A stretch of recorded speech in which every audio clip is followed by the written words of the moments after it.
Good day guys, welcome back to the King tutorial class. In today's class we'll be looking at roots of a quadratic equation.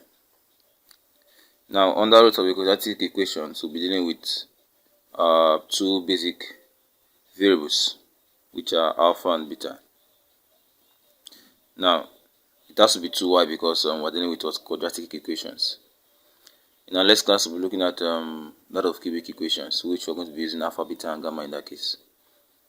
Now but for root of a quadratic equation we have alpha and beta to be the solutions of this quadratic equation, such that x is equals to alpha and x is equals to beta. When we say alpha and beta are the roots of the quadratic equation, it means that x is the solution of alpha and beta. I mean the solution of the equation, such that x is equals to alpha and x is also equals to beta. Now from there we have x minus alpha equals 0 and x minus beta equals 0. Now from here, if we're not to find the equation of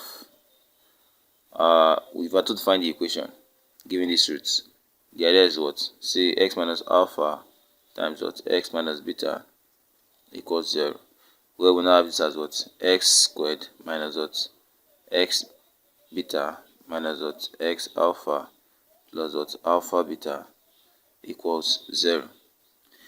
Now from there, what do we have? We have this as x squared minus alpha plus beta, or beta plus alpha into x, plus alpha beta equals 0. Now from here, this is what we basically have. Now from the general representation of quadratic equation, we have ax squared plus bx plus c equals 0. Now let's make it look like this equation. Let's call it star. What will I have? I'll have it as I'll have it as we have to divide the two by a here. So I have x squared plus bx over a plus c over a equals 0. Now you can call this star prime. Now comparing the solutions of this and this together, comparing, what do we have? This the coefficients of the heat powers. We are going to have minus alpha plus beta equals b over a, which means that alpha plus beta then becomes minus b over a. That's what we call a sum of roots. And then also for the constants, that's c over a and alpha beta, we have it as alpha beta equals c over a, in which we call the product of roots.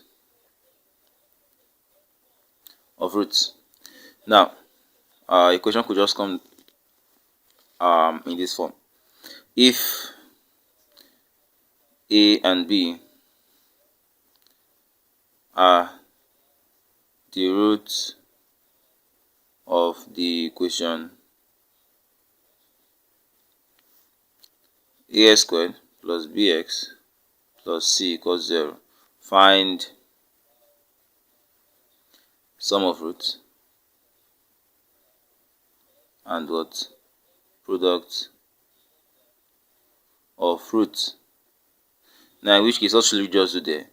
Since you have to find sum of roots is alpha and beta. In this case, alpha and beta represent a and b here. So sum of root will now be alpha plus beta, which is equals to a plus b, and product of root becomes alpha beta, which is equals to ab, which is very simple. Now if I was now to find the equation given no equation, okay, in a particular question, what will I do in that case then? What I'll do is very simple. I would use the idea I used here that I used at the beginning. So in that case, my x is going to be equals to a and my x is going to be equals to b, in which case I now have it as x minus a times x minus b equals 0. When I now expand, whatever I get will be my equation. Or I get my sum of roots, which is this, get my product of roots, which is this, and now apply it in the general representation of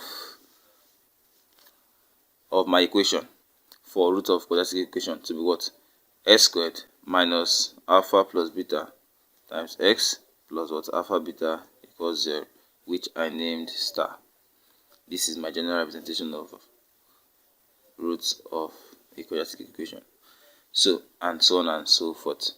In our next class, we'll be looking at roots of a cubic equation, and we'll be seeing some examples there.